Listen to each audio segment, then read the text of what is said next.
We have common values and also common dangers. The common dangers are based on the twin threats of the militant Islam, the Shiite extremists led by Iran, the Sunni extremists led by Daesh.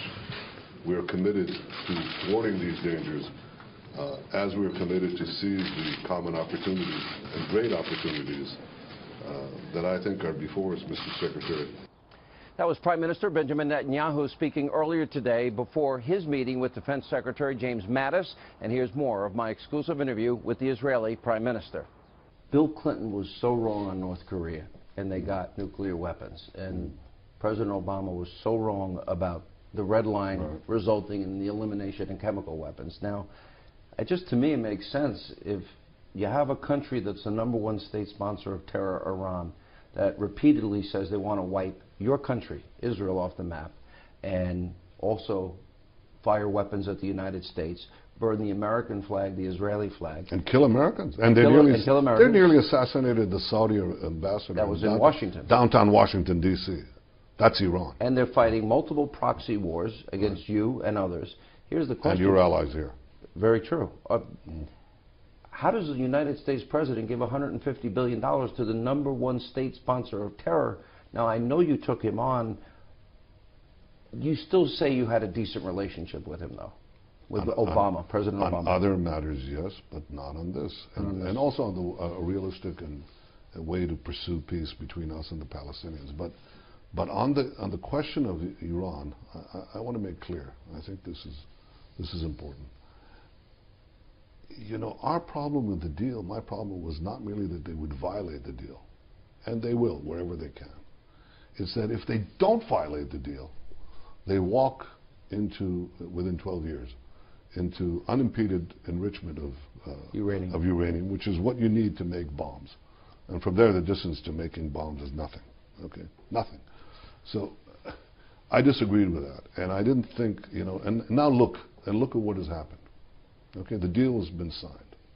Iran's economy is improving. Maybe not at the rate that they'd like, but down the line, you know, they're going to get hundreds of billions of dollars by not only because of the cash that will flow into them, but also investments that will flow into them. They'll get more lethal weapons, including in deals that they signed immediately with Russia as soon as the deal was including for missile defense. Right. If Israel or the United States or allied countries want to take out those nuclear sites. And if you add to that their aggression in the region, they moved into Yemen in a big way, which is a maritime route for the world. And threatening the Saudis. Not threatening, firing at the Saudis. Rockets and missiles into Saudi territory from Yemen.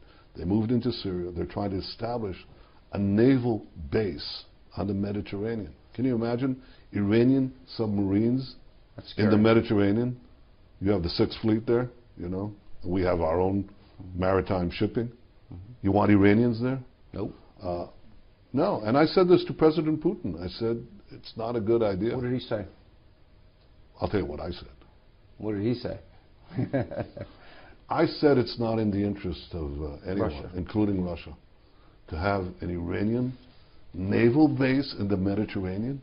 But there's this alliance. You got and I didn't hear a forceful argument there. Damascus, Tehran, Moscow. They get along. Well, he props them up. Well, I have to say that, you know, we have a good relationship with Russia. I have a good relationship with President Putin.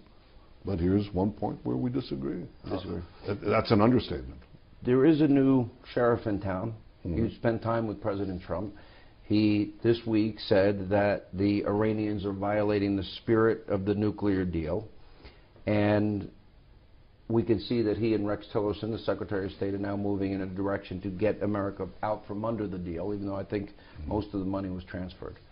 How important is it that they act on that? Look, here's my position, but it's my position. Vis-a-vis the deal with Iran, you know, I would, if I had to compress it to 2 words, repeal or replace. So those are words Americans know well. Well, okay, but that would be my position.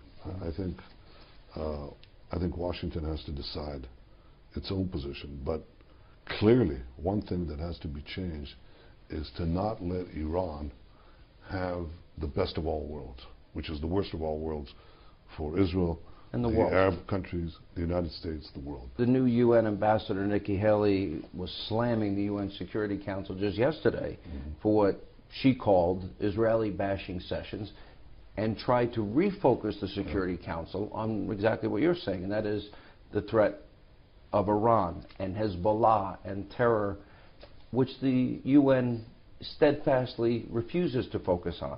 Right. Well, first of all, it's great that she's doing it, and I know that this comes from not only from her own convictions, which are real, but I think from President Trump. It's a very strong position, and it's a correct position, because what is happening in the UN is a farce.